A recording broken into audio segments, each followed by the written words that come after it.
1895년 미국의 민속학자 스튜어트가 펴낸 한국의 놀이라는 책에는 윷놀이가 세계에 있는 수많은 놀이의 원형이라는 표현이 나온다.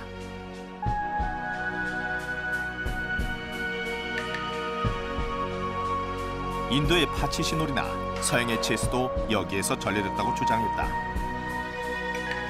판놀이는 뭐 세계적으로 상당히 많습니다. 그리고 우리나라인 경우에도 뭐 윷놀이뿐만 아니라 뭐 승경도라든지 그것도 판에서 노는 것이고 또 고누놀이 이런 것들이 모두 판놀이인데 윷놀이의 기원인 그 저포라는 그런 관점에서 봤을 때 부여 시대에 이미 그런 놀이를 즐겨 그런 오래된 역사인 걸 보면 우리의 또 이런 판놀이가 또 외국에 전래될 가능성도 높다고 보여집니다.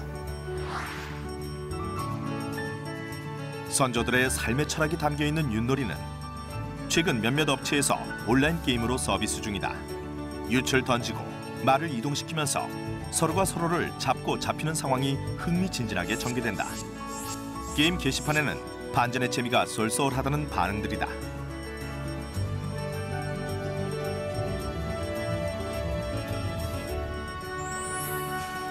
그 옛날 우리의 판놀이가 세계로 전래됐듯이 현대화된 매체를 통해 전해진 윷놀이라는 게임은 국경과 민족을 넘어 많은 이들이 즐기고 있다. 나는 먹으러 간다. 윷. Okay. It is very interesting and compared to chess, I think it's more exciting and I can like have more fun, liberate my stress. It was very interesting to play 윷놀이. Like it's exciting.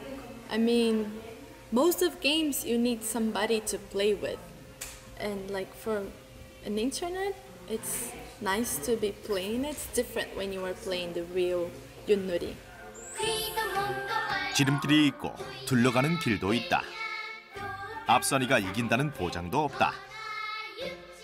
윷이 나오는 행운과 말을 옮기는 지혜가 다 있어야 최후의 승리할 수 있는 윷놀이는 인생과 닮았다.